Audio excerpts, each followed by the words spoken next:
नूर की फूफो अपनी तरफ से तो अपनी बेटी की ज़िंदगी को सुकून में कर रही है, लेकिन वो ये नहीं जानती कि ये सारे मामलात के पीछे कौन पिस के रह गया। नूर ने ना तो पहले सुकून देखा और ना ही अब, क्योंकि सलार इस कदर बुरे तरीके से उससे पेश आएगा कि उसका जीना दोबाला कर देगा और उसको मार मार के ताने उसके पुराने मिडिल क्लास घर के उसकी ज़िंदगी अजीरन होकर रह जाएगी। इस बात का अंदाज़ा नहीं है किसी को।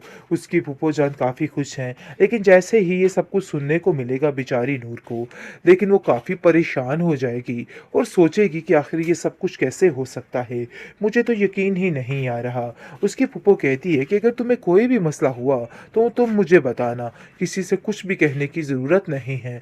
तो बेहतर यही है सारे मामलात मेरे साथ ही तय करो, क्योंकि अब ये सारी बातें करना बहुत ज़्यादा ज़रूरी हो गई हैं। तुम्हारा उधर रहना बिल्कुल भी सेफ नहीं था। तुम नहीं जानती कि वो लोग किस कदर घटिया किस्म के लोग थे। मैंने जो फ़ैसला तुम्हारे लिए किया है ना, बहुत बेहतरीन फ़ैसला है। मुझे उम्मीद है कि तुम मेरे फ़ैसले पे कायम रहोगी और इससे खुश और मुत्तमिन रहोगी। मैं इस चीज़ को बड़े अच्छे तरीके से जानती हूँ, जिस पर वो कहती है कि आप बिल्कुल ठीक कह रही हैं।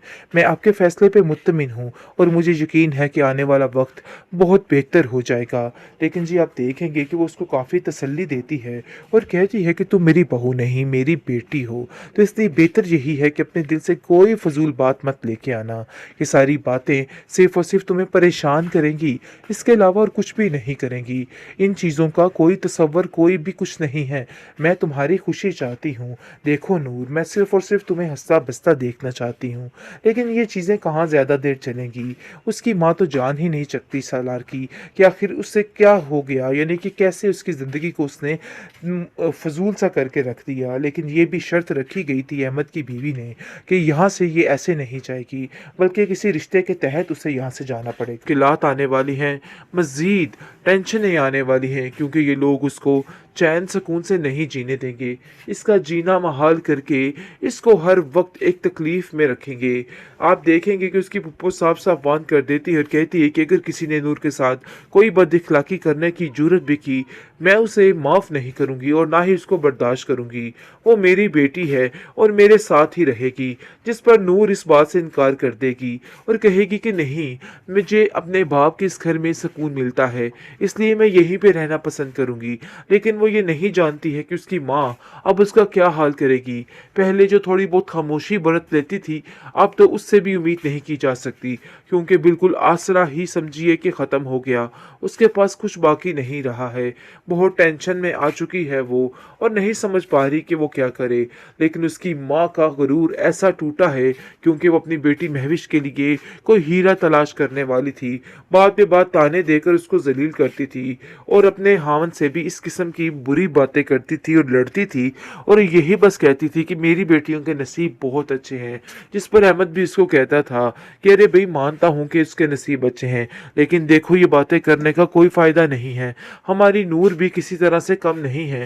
लेकिन ये अलहदा बात है, तुमने नूर को कभी तरजीह नहीं दी और इसको कभी आगे बढ़ने नहीं दिया, जिसकी वजह से आज वो हर चीज़ में पीछे है। लेकिन जी आप देखेंगे उसकी माँ ऐसी संगदिल औरत है कि अब उसका दिमाग बुरे तरीके से ख़राब हो चुका है और अब वो इस बात को तय तक जाएगी और कहेगी कि बस अब मैं जान नहीं छोड़ूंगी। अब मैं इस लड़की का ऐसा हश्र करूंगी कि ये लड़की याद रखेगी। मुझे तो इस लड़की ने पागल बना के रख दिया है। आखिर कब तक ये सारे तमाशे मैं देखती रहूं और इस लड़की के सारे नाज नखरे उड़ाती रहूं। देखो भाई, तुम्हारा तो बेहतर है तुम उधर ही चली जाओ, क्योंकि मैं तुम्हें यहाँ पे नहीं रख सकती हूँ। नूर की खुशियों को खा गई नज़र इन सारी फैमिली की। मतलब ये है कि उसकी बहनें और उसकी माँ उसकी ऐसी दुश्मन बन गई कि हर चीज़ में हर चीज़ की कसूरवार बेचारी इस नूर को समझ रहे हैं। नूर कह कह के थक गई, मेरा इन सब चीज़ों में कोई कसूर नहीं, क्योंकि जैसा कि आपने देखा, जैसे ही बारात का इवेंट होता है सारे मामलात वहीं पे धर्म भरम हो जाते हैं। भाई लड़का कहता है कि इस लड़की के अलावा मैं शादी नहीं करूँगा, लेकिन ये बात नाकाबिले बर्दाश्त हो जाती है सबके लिए। उसकी माँ और बहन तो झपट पड़ते हैं उस पे और कहते हैं इस नूर की वजह से ही सब कुछ हुआ है, यही सब कुछ करने वाली है।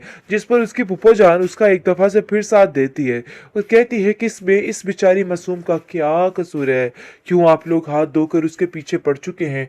मुझे तो आपकी समझ नहीं आ रही है, आखिर कब तक ये सारे तमाशे चलते रहेंगे। आगे से आप देखेंगे जी बहुत बुरे तरीके से दिल का अटैक आ जाता है उसके बाप को और वहीं पे उसकी डेथ हो जाती है। ये बात बिल्कुल नूर के लिए काफ़ी परेशान कुन है, क्योंकि उसका उस घर में उसके बाप के अलावा और कोई भी आसरा नहीं है। वो बहुत रोती है और कहती है कि ये सब कुछ आखिर कैसे हुआ, लेकिन उसकी माँ जो है वो सारा किया धरा इस बेचारी नूर पे डाल देती है और कहती है कि ये सब कुछ नूर नहीं किया है, नूर की ही गलती है और ये ही मनूस है और इसकी वजह से ही सब कुछ हुआ है।